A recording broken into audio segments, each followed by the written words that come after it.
Joignez-vous à la discussion.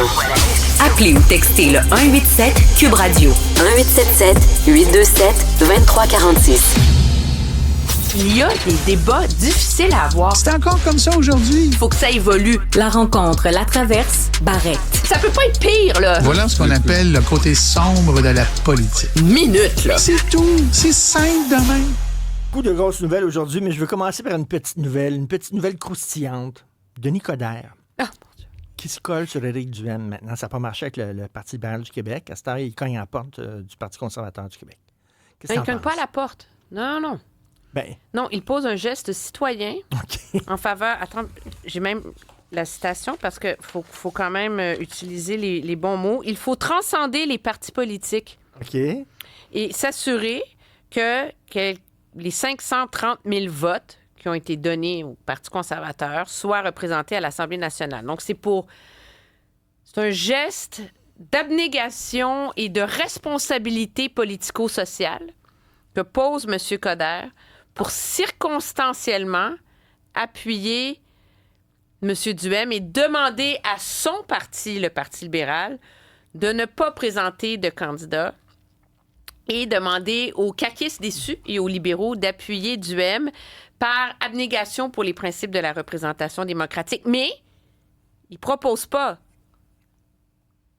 de changer de mode de scrutin. C'est pas l'histoire de Duhaime, c'est pas la preuve. Non.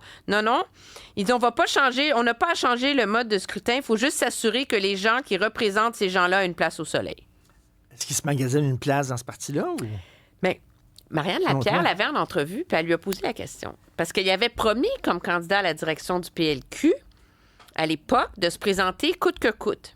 Puis elle a dit, ben là, vous allez vous présenter au PLQ. Puis il dit, il faut que je commence par faire le ménage dans mes affaires. Puis après ça, il faut demander à Rivière-du-Loup, à tous les candidats à la direction du PLQ, s'ils s'engagent, eux, à ne pas présenter quelqu'un contre Duhaime. Donc, tu vois, il est l'huile dans l'engrenage de la démocratie. Puis là, il dit, après ça, on verra. Est-ce qu'il va se présenter pour M. Duhaime? Il dit, faut que je commence par faire le ménage de mes affaires. Donc, on le sait pas. C'est de l'acharnement. À un moment donné, comme chantait Aznavour, Gaétan, il faut savoir quitter sa place lorsque l'amour est desservi, comme chantait Charles. Oui, il avait bien raison. C'est pour ça que Charles Aznavour était bien populaire, parce qu'il parlait de la vraie vie, les hauts et les bas de la vraie vie. Moi, Denis Coderre, j'appelle ça un spasme du majeur. Je te laisse imaginer ce que ça donne comme représentation. C'est une zone du cerveau, c'est ça? Pied de nez, si tu préfères. Oui, c'est ça. C'est un peu plus poli, là. C'est un pied de nez au Parti libéral. C'est tout ce que c'est. Là. Ah, OK! Mon Dieu, j'avais pas compris pas tout. Un bras d'honneur. Un bras d'honneur. Un spasme du majeur. Un doigt d'honneur, si tu préfères. Non, je comprends maintenant. Je suis blonde. Hein. Il y a un terme médical, hein? Le trismusme du majeur. OK. Bon, ben voilà. Emmanuel, revers judiciaire sur les tarifs de Donald Trump. Et concrètement, qu'est-ce que ça veut dire pour le Canada? Rien. Rien. Il n'y a rien qui change. Ben, il n'y a rien qui change parce que là, il y a un revers judiciaire. L'administration Trump annonce qu'elle s'en va en appel. Et là, il y a un tribunal qui vient d'accorder de suspendre l'application du jugement tant que l'appel ne sera pas entendu. Donc, dans les faits, tant que la Cour suprême des États-Unis n'aura pas tranché, ça ne va rien changer. Puis, plus que ça, ce jugement-là, techniquement, ne s'applique pas, semble-t-il, aux tarifs qui sont les plus dommageables pour nos grandes industries, l'acier, l'aluminium, l'auto, qui, eux, sont comme un tarif à part. Oui. De un, donc ça ne change rien. Puis de deux, moi, je pense que M. Carney a absolument la bonne réaction, c'est de dire... Tu sais, le problème qu'il y a en ce moment, là, c'est tarif, pas tarif, avance, recul, un pas de côté, en arrière, un jugement, un appel, un ci, un ça. Tu sais, tu peux pas prendre de... Tu sais, peu importe, là, tu peux pas prendre de décision comme entrepreneur ou comme entreprise tant que l'ensemble du dossier entre le Canada et les États-Unis n'est pas réglé. C'est pour ça qu'il attend pour le budget, peut-être? Non, je pense que ce que monsieur... La complexité pour M. Carney, c'est que dans l'argument des États-Unis qu'on devrait se joindre à eux, c'est que finalement, on est dépendant d'eux en termes de sécurité, etc. Donc, M. Carney, lui, veut un accord économique, sécuritaire, global.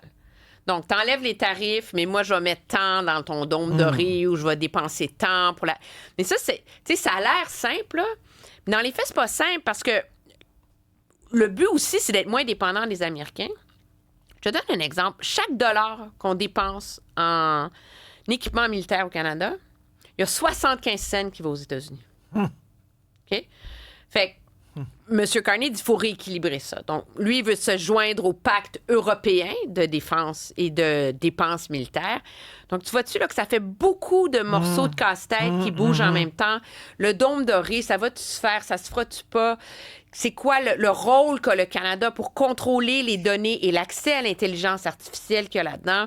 Combien d'argent on va mettre dans la défense en Europe? Combien on va investir par rapport aux États-Unis? Qu'est-ce qui va se décider au sommet de l'OTAN? Puis comment tu mets tout ça dans un accord sur la sécurité? Aïe, aïe. C'est pour ça que M. Carney dit essentiellement, ça prendra le temps que ça prendra. Puis lui, il préfère prendre le temps d'avoir un accord béton, mais qui va assurer une stabilité pour l'économie canadienne, plutôt que de se ruer comme un malade mental à signer un deal sur le coin d'une table, comme a fait le premier ministre de la Grande-Bretagne, alors que ces enjeux-là sont encore en litige devant les tribunaux. Gaëtan, est-ce que tu es aussi positif envers la position de M. Carney? Oui, je pense que c'est la bonne lecture. Là. Mark Carney, à date, a choisi de ne pas poser ni prendre de décisions intempestives qui l'amèneraient à poser des gestes intempestifs. Il a compris qu'avec Donald Trump, c'est une espèce de pont qui est franchissable, mais il faut laisser couler un petit peu plus d'eau en dessous du pont avant d'essayer de le franchir. Puis je pense que c'est la bonne attitude. L'expérience semble montrer ça dans tous les dossiers avec Trump. On laisse aller un peu les choses, la poussière tombe, puis on s'en sort pas trop pire au bout de la ligne. Gaëtan, tu es en train de voir se poindre un deuxième SACLIC à l'hôpital de Granby. Explique-nous ça. Écoute, ça, c'est vraiment un dossier intéressant parce que il traite de la chose informatique. Je m'explique. Comme tu le sais, oui, mais là, c'est un autre domaine. Comme les gens ne le savent pas tous, mais au moment où on se parle, le gouvernement est dans un exercice de numérisation, rendre informatique le dossier et les équipements là, qui donnent des données. Là. Alors, le dossier du patient, les laboratoires, la radiologie, le gouvernement a choisi, signé un contrat avec une compagnie qui s'appelle Epic, compagnie américaine. On aurait pu le faire au Québec, mais on a choisi de sous-traiter ça. Ça, le contrat, c'est de 1,5 milliard de dollars. Et l'implantation, c'est une coupe de milliards de dollars. Là, on est rendu à plus de 3 milliards de dollars. Et l'objectif qui est correct, là, OK? Dans une organisation comme notre système de santé, Santé Québec, on veut avoir, pour pouvoir faire des évaluations, des mesures, la fluidité de la donnée, la mobilité de la donnée, on veut avoir un système uniforme. Ton dossier, là, il ne devrait pas être sur un produit à une place, puis un autre produit à l'autre qui ne se parle pas. Bon, ça, c'est bon, là, c'est correct. Alors, écoute bien ça. Il y a des récalcitrants dans le réseau. Et actuellement, il y a une autorité, il y en a même 2 autorités. Il y a le ministère et il y a Santé Québec. Et là, il y a un CIUS gaulois qui s'appelle le CIUS de l'Estrie, Sherbrooke, là, CHUS Estrie. Alors, eux autres, là, ils font tout actuellement là, pour se détacher, avoir une dérogation du grand ensemble qui est Epic. Et pour faire ça, sais-tu qu'est-ce qu'ils font? Ils construisent une forteresse. Alors, ils ont le système dans leur hôpital à Sherbrooke, mais eux ont plusieurs hôpitaux sur leur territoire, dont Cowansville, Brome-Missisquoi et Granby. Et le système en question, qui s'appelle Ariane, c'est un système archaïque. Il est moins bon, là. C'est même pas dans la même galaxie par rapport à Epic. Bien là, eux autres, ils veulent faire une forteresse en l'implantant là, maintenant dans les autres hôpitaux de leur CIUS. Là, il est au CHU à Sherbrooke, et là, ils sont en train de l'implanter à Cowansville et à Granby. Alors là, les gens de Granby, ils disent, écoutez, on l'a essayé, votre système, et les gens de Sherbrooke s'en plaignent parce qu'il est vieux, il est difficile à utiliser, il empêche de faire des analyses, ça coûte cher, et surtout, ça ralentit le travail. Tout le monde s'en plaint. Les docteurs, le personnel, c'est plus long, c'est le royaume du clic. Pour avoir une fonctionnalité, il faut que tu fasses 12 clics au lieu de 1. C'est compliqué. Alors, ils disent, écoute ça, là, ça s'invente pas. Ils disent au CIUS, arrêtez de dépenser de l'argent pour implanter ça. On est correct avec ce qu'on a. Ce qu'on a actuellement, là, c'est meilleur que ce que vous avez, puis on sait qu'on va avoir Epic. À quoi ça sert de dépenser de l'argent pour quelque chose qui va être flushé, pardonnez-moi l'expression, lorsque Epic va être là? Alors, pas de réponse de la part du CIUS, mais quand on parle aux gens à l'interne, c'est qu'eux autres veulent demander une dérogation au ministère de la Santé et à Santé Québec pour garder leur vieux système. Mais... Sais-tu pourquoi? 2 raisons. Nous autres, on ne veut pas vivre le changement. On préfère rester avec l'archaïque parce qu'on est habitué à ça. Et là, selon toutes les sources que j'ai, ben, il y a aussi un enjeu économique parce qu'il y a des redevances qui sont données à la Fondation. Selon ce qu'on me dit. Je n'en ai pas la preuve. Mais là, écoute, là, si c'est vrai, là, c'est quand même incroyable. Et le pire là-dedans, là, c'est qu'au moment où le ministère est allé vers l'achat de Epic pour la grandeur du Québec, quand ils ont fait ça, ils ont autorisé dans la même période Sherbrooke à gré, alors qu'aucun autre hôpital pouvait faire ça, à signer une prolongation de contrat avec la dite compagnie.